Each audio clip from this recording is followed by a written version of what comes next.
Sisa hujan malam tadi masih membekas di lantai semen toko milik Bu Dia.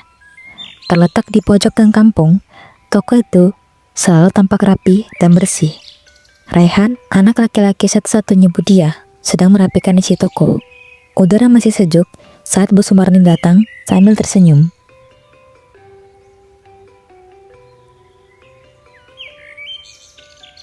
Tokonya makin laris ya Bu Dia.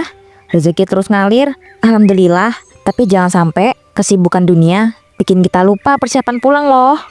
Alhamdulillah Bu, saya juga bersyukur tiap hari dikasih sehat. Toko ini bantu saya isi waktu juga biar nggak melamun rumah terus. Iya sih, tapi tetap aja Ibu tahu kan, perempuan itu aurat semua kecuali muka sama telapak tangan. Saya kadang miris lihat Ibu duduk di sini melayani pembeli laki-laki. Bajunya juga, ya maaf, terlalu terbuka buat umur segini. Saya ngerti kok maksud Ibu, tapi saya rasa pakaian saya masih sopan. Nggak pernah pakai yang ketat atau nyolok juga. Saya cuma pakai yang nyaman aja. Ya, nyaman di dunia belum tentu nyaman di akhirat Bu. Kita ini udah usia segini, udah waktunya ninggalin kebiasaan lama. Dunia ini cuma mampir sebentar. Saya nggak pernah anggap hidup ini main-main Bu. Cuma saya juga nggak bisa langsung rubah semuanya sekaligus. Saya juga masih proses. Tapi prosesnya jangan kelamaan Bu. Kalau Allah panggil duluan, kita jawab apa nanti? Apalagi Ibu sendirian, tanpa suami. Itu juga mungkin teguran loh. Teguran? Iya, siapa tahu Allah ambil suami Ibu lebih dulu supaya Ibu sadar. Kadang kehilangan itu bentuk peringatan. Saya rasa itu udah terlalu jauh Bu. Kehilangan suami bukan berarti saya dihukum. Banyak janda lain juga yang tetap jalanin hidup dengan cara mereka. Tapi nggak semua janda hidupnya kayak Ibu. Kayak sih iya, tapi kelihatannya makin bebas. Sering saya lihat Ibu pergi pakai baju yang ya gitulah. Saya pergi juga buat urusan penting Bu. Kadang belanja, kadang urus properti. Saya nggak keluyuran sembarangan dan saya masih tahu batas Bu. Raihan yang sejak tadi menguping pun akhirnya menghampiri. Bu, udah yuk, nggak usah terus diributin begini. Saya nggak enak denger ibu saya terus-terusan dipermasalahin. Nggak apa-apa Raihan, Ibu bisa hadapin kok. Lah, malah anaknya ikut ngomong. Ini kan urusan ibu-ibu. Tapi kalau kamu mau belajar ya bagus. Anak itu harus jagain ibunya juga. Tapi kan tetap ya, kalau ibunya nggak jadi contoh, anaknya bisa ikut melenceng nanti. Saya cuma khawatir laki-laki itu fitnahnya bisa dari ibunya juga loh. Saya jaga ibu saya pakai cara saya sendiri, Bu Sumarni. Saya juga tahu mana yang salah, mana yang enggak. Dan saya tahu ibu saya bukan orang sembarangan. Saya tahu kok gimana ibu saya. Saya yang hidup sama beliau tiap hari, bukan orang luar yang cuma lihat dari luar rumah. Ya udahlah, saya cuma niat baik loh. Gak ada maksud jelek. Kalau nggak bisa diterima, ya saya cuma bisa doain. Semoga ibu diberi hidayah sebelum terlambat. Makasih doanya Bu. Semoga Ibu juga selalu dilindungi oleh Allah. Keesokan harinya, Raihan berbelanja. Ibunya meminta tolong membelikan beberapa barang untuk isi toko mereka. Baru saja ia selesai, muncul Bu Sumarni dengan membawa tas belanjaan.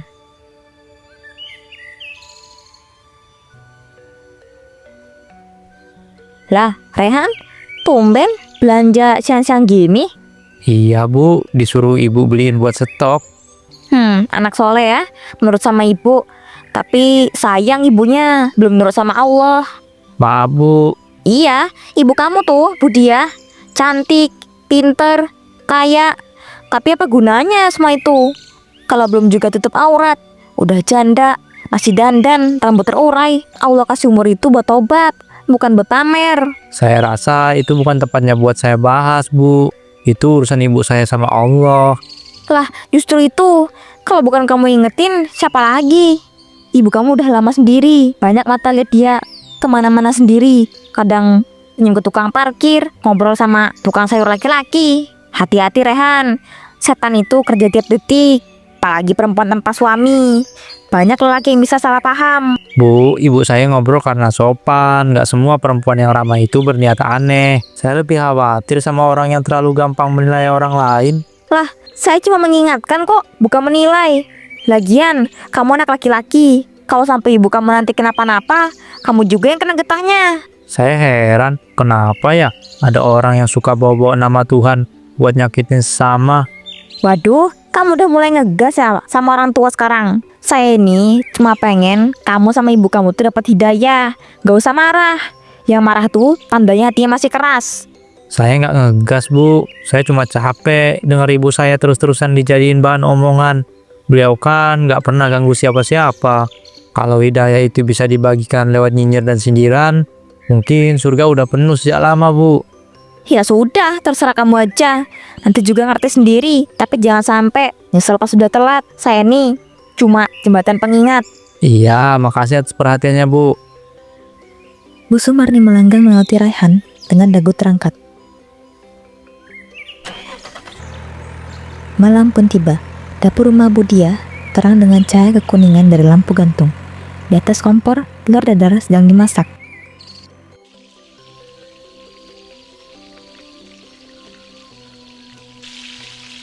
Waduh, wangi banget. Aku bisa nebak nih. Ini pasti pakai daun bawang sama cabai rawit 2 biji ya. Kamu apel ya? Padahal telur doang loh. Karena cuma ibu yang masak telur seenak ini. Telur tapi jadi kayak menu hotel. Bu, tadi siang aku ketemu Bu Sumarni di pasar. Oh, iya kah? Dia ngomong apa? Ya kayak biasa ngomongin ibu lagi. Oh, Aku tahan-tahan bu, tapi lama-lama aku ngerasa kayak lagi didengerin khutbah yang isinya cuma tudingan. mungkin dia ada benernya. Bu, jangan gitu. Maksud ibu, mungkin dia benar. Ibu harus menutup diri lebih baik. Ibu juga sering mikir itu. Tapi entah kenapa, makin dipaksa, makin berat. Justru karena itu aku gak setuju sama cara dia. Tapi, kalau dikatain bener, kenapa kita harus marah? Karena kebenaran itu kalau disampaikan pakai cara yang salah, rasanya bukan kayak nasihat bu. Ibu juga sakit hati. Tapi kadang ibu pikir, jangan-jangan ini peringatan. Bu, aku gak mau ibu berubah karena takut atau malu sama omongan orang.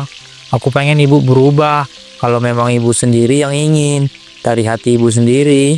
Kamu tuh selalu bisa bikin ibu adem ya? Aku tahu ibu bukan orang jahat, dan yang ibu pakai, cara ibu ngomong, semua itu gak pernah ibu gunain buat nyakitin siapapun. Tapi mungkin itu juga masalahnya. Karena ibu terlalu diem, orang jadi bebas nilai. Kita gak bisa kontrol lidah orang bu, tapi bisa jaga telinga kita dan jaga hati kita. Ya sudah masak, kamu tumbuh jadi orang yang lebih kuat dari ibu. Ibu bangga.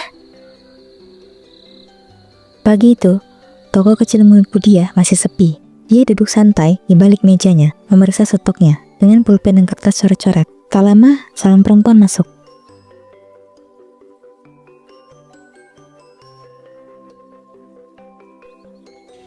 Oh, Bu Sumarni? Iya Budia, saya mau beli minyak sama sabun cuci. Boleh. Minyak di rak sebelah kanan, sabunnya di bawah, dekat peras. Bu Sumarni berjalan ke sana. Pandangannya singgah ke beberapa sudut ruangan, tapi tidak benar-benar tertarik pada barang-barang. Rapi ya. Tapi sayang, auratnya belum rapi. Bu, saya ngerti maksud ibu. Gak ada maksud macem-macem kok. Saya cuma sedih. Seorang ibu, janda pula, harusnya jadi contoh. Dunia ini makin rusak karena perempuan lupa menundukkan diri. Saya juga lagi berusaha, Bu. Tapi kok kayaknya usahanya santai banget ya. Jangan ditunda bu. Kematian itu gak pernah janjian loh. Saya tahu, dan saya nggak anggap remeh juga. Tapi saya juga manusia. Kadang saya capek, Bu. Kadang saya bingung. Karena manusia itulah harusnya kita lebih takut. Allah kasih waktu, kasih usia, kasih harta, tapi bukan buat dipamerin bu. Saya lihat Budia sering duduk di teras pakai daster tipis, rambut diurai. Apa nggak takut jadi fitnah? Saya duduk di rumah saya sendiri, Bu. Di depan toko saya nggak punya niat jelek kok. Tapi ingat aja nggak cukup. Apa kata orang? Bu Sumarni, saya udah capek mikirin kata orang. Saya cuma pengen hidup normal. Hidup ini ujian bu. Ibu dandan gitu, senyum, ramah ke semua orang. Saya tahu niatnya mungkin baik, tapi bisa bikin laki-laki tergoda. Apalagi ibu cantik. Ya Allah, saya bukan penggoda, Bu. Ya jangan sampai jadi janda yang malah memperberat hisap. Pokoknya saya ini cuma perantara. Saya nggak mau lihat ibu jatuh dalam kesia-siaan. Apa ibu yakin cara nyampein ibu ini bukan kesia-siaan juga? Astagfirullah, ibu kok malah nyolot? Saya datang niat baik loh. Saya dengerin kok, tapi tolong juga denger saya. Saya pengen berubah, tapi bukan dengan dipaksa, bukan dengan merasa malu, karena jadi bahan omongan. Jadi ibu mau tunggu kapan? Tunggu tubuh masuk tanah dulu. Saya bakal berubah, tapi belum hari ini, dan bukan dengan tekanan. Ya udah, saya cuma mau beli sabun sama minyak. Gak usah panjang-panjang. Ya udah Bu, totalnya 11.000. Beberapa hari berlalu, sejak percakapan terakhir di toko dengan Bu Sumarni, suasana rumah itu jadi agak muram. Raihan baru pulang ketika ia melihat ibunya termenung.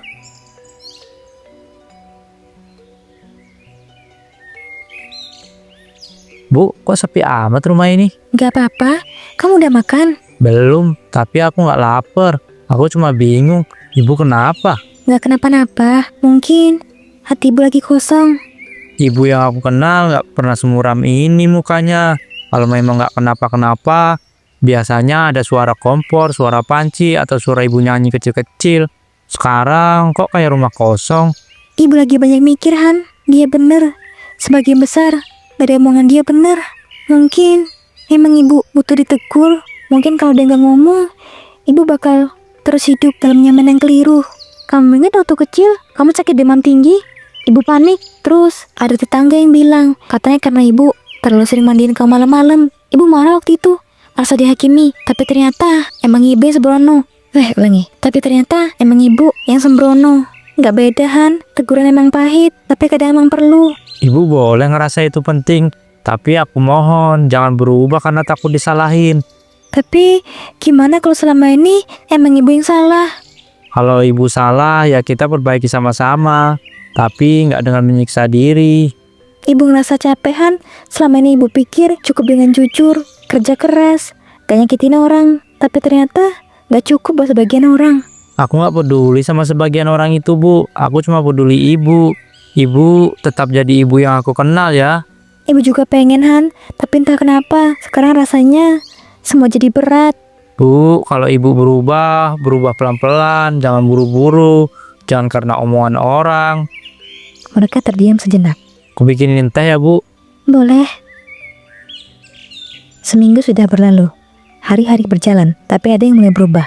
Hari ini, untuk pertama kalinya, Budia mengenakan kerudung saat menjaga toko.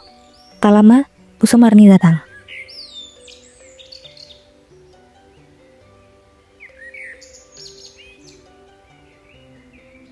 Assalamualaikum Bu Diah. Waalaikumsalam. Wah, segeran banget bajunya Bu Sumarni. Ah, biasa aja. Saya lebih seger lihat ibu sekarang. Masya Allah. Akhirnya pakai hijab juga. Alhamdulillah. Iya Bu, pelan-pelan aja. Subhanallah. Saya sudah lama harap-harap cemas. Saya bilang dalam doa, semoga Bu Diah dibukakan hati. Ternyata terkabul juga. Allah itu emang membolak-balikan hati. Mungkin emang waktunya Bu. Tapi ini jangan cuma di toko ya Bu. Jangan cuma formalitas. Soalnya banyak juga tuh yang pakai di luar doang. Pas dalam rumah atau kumpulan malah dilepas. Iya, saya paham. Soalnya percuma kalau cuma nutup rambut. Hatinya masih kebuka buat duniawi. Makasih masukannya Bu. Jangan tersinggung loh ya. Saya ngomong ini bukan buat nyindir. Saya cuma pengen semua muslimah itu lurus jalannya. Bukan karena saya merasa paling suci. Kita punya tanggung jawab saling mengingatkan. Iya, saya ngerti kok Bu. Soalnya saya tuh khawatir Bu. Udah akhir zaman gini banyak perempuan muslim tapi lupa malu. Baju ketat, jilbab transparan. Kalau bukan kita ingatkan, siapa lagi? Saya tahu, saya juga masih banyak kurangnya kok Bu. Kita semua Bu. Tapi bedanya kita terus belajar. Saya juga sering ngaji, terus ikut kajian. Makanya saya ngerti mana yang benar, mana yang keliru. Semoga saya bisa ikut belajar juga ya. Mulai dari niatnya dulu dilurusin ya. Karena Allah. Insya Allah, saya emang gak mau buru-buru. Tapi jangan kelamaan juga Bu. Soalnya kematian itu gak nunggu tobat kita selesai. Banyak orang nyangka masih punya waktu. Tahu-tahu udah jadi jenazah. Iya Bu, saya paham. Kalau butuh teman belajar, saya siap kok. Saya bisa ajak Bu Diah ikut kelompok pengajian tiap Kamis sore. Yang datang ibu-ibu dan semua. Insya Allah ilmunya lurus. Makasih tawarannya Bu. Nanti saya pikirin. Jangan dipikir lama-lama ya Bu. Ini bukan soal belanja yang bisa ditunda. Ini soal akhirat. Setelah selesai berbelanja, saya pamit dulu ya Bu. Jangan lupa Kamis sore. Bismillah. Mudah-mudahan istiqomah. Kamis sore pun tiba. Di rumah Bu Sumarni, pengajian sudah dimulai. Budia datang sedikit lebih awal, mengenakan kamis sederhana.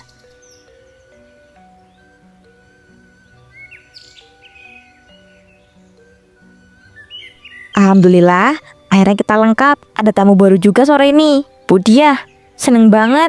Saya lihat dia hadir. Iya Bu, saya coba ikut dulu. Masya Allah, tapi ingat ya, pengajian ini bukan tempat numpang duduk atau cuma cari suasana baru. Ini tempat buat menguatkan iman. Jadi harus betul-betul siap lahir batin. Saya niatnya emang pengen belajar Bu. Bagus Bu, tapi jangan setengah-setengah ya. Jangan sampai di sini tampak manis, nanti keluar balik lagi ke kebiasaan lama. Beberapa ibu-ibu di pengajian saling pandang, memperhatikan interaksi mereka. Saya tuh senang lihat Bu Dia udah berubah. Tapi saya juga banyak lihat yang pura-pura berubah depan orang alim. Pas di rumah suka pamer aurat. Itu sama aja munafik. Jangan sampai ya Bu. Saya nggak niat pura-pura Bu. Maaf ya Bu Dia, saya nggak bilang ibu begitu loh. Tapi kalau ibu ngerasa, ya saya nggak bisa bohong sama hati kecil ibu sendiri. Suasana pun jadi hening. Kita ini hidup nggak lama Bu. Nggak cukup cuma pakai jilbab, tapi masih jualan barang yang nggak barokah. Atau masih simpen dendam sama sesama. Semua itu udah di hati. Iya Bu, saya masih belajar. Belajar itu bagus, tapi kalau belajarnya bawa-bawa kisah duniawi, nanti malah berat ninggalin dosa. Budi yang jebak tersenyum, tapi matanya tak bisa berbohong. Ada sesuatu yang menumpuk di dadanya. Semoga sore ini jadi titik balik ya, Budi ya. Jangan cuma sebentar terus hilang lagi. Jangan kayak sebagian orang yang pakai hijab cuma karena tren. Cuma bukan hidayah. Makasih pengingatnya ya Bu. Sama-sama, saya cuma jalankan kewajiban. Tugasnya mengingatkan. Kalau enggak, siapa lagi? Beberapa jam kemudian, pengajian selesai. Rehan sedang menjemput ibunya. Budia keluar paling belakang. Udah selesai. Iya, udah. Kok mukanya murung gitu? Kenapa? Enggak apa-apa, ayo pulang. Tapi aku tahu ibu habis diomongin ya. Enggak kok, cuma diingetin aja. Bu Sumarni lagi. Itu orang senyumnya kayak polos, padahal hatinya... Udah Rehan, gak usah dibahas. Ayo. Rehan sempat menarik tajam ke arah Bu Sumarni yang berdiri di depan pintu. Senyumnya lebar, tapi angkuh. Keesokan paginya, teriakan dari ujung jalan membangunkan warga hari itu. Asap hitam mengepul ke langit. Rehan pun keluar sambil memakai kaos polos. Ia menatap api yang melahap rumah di ujung blok itu. Astagfirullah Bu, itu rumah Bu Sumarni. Ya Allah, Bu, tadi Bu Sumarni udah keluar. kayaknya tadi Adi bantu keluarin dia. Tapi lihat tuh Bu, semua habis satupun, gak ada sisa. Bu, aku ngerasa ini kayak jawaban langsung dari langit. Jangan gitu ngomongin nak, kita nggak boleh berprasangka. Kita nggak tahu apa yang Allah rencanakan nak. Mungkin ini ujian, mungkin juga peringatan. Tapi Bu, tiap hari beliau ngomongin orang, nginjek hati ibu, ngerasa paling suci. Dan sekarang semua harta dia yang katanya halal semua itu lenyap gitu aja. Tapi bukan urusan kita buat nilai. Ibu nggak pernah niat balas kok. Karena ibu juga nggak lebih baik. Ibu masih belajar. Tapi beliau itu bukan mengingatkan Bu, beliau itu menghina lewat kata-kata. Dari kejauhan terlihat Bu Sumarni terduduk lemas di pinggir jalan. Bajunya hangus sebagian, wajahnya pun menghitam, matanya kosong. Mungkin akhirnya ia menyadari sikapnya selama ini. Dan kini ia pun mendapat balasan setimpal yang langsung dari Allah.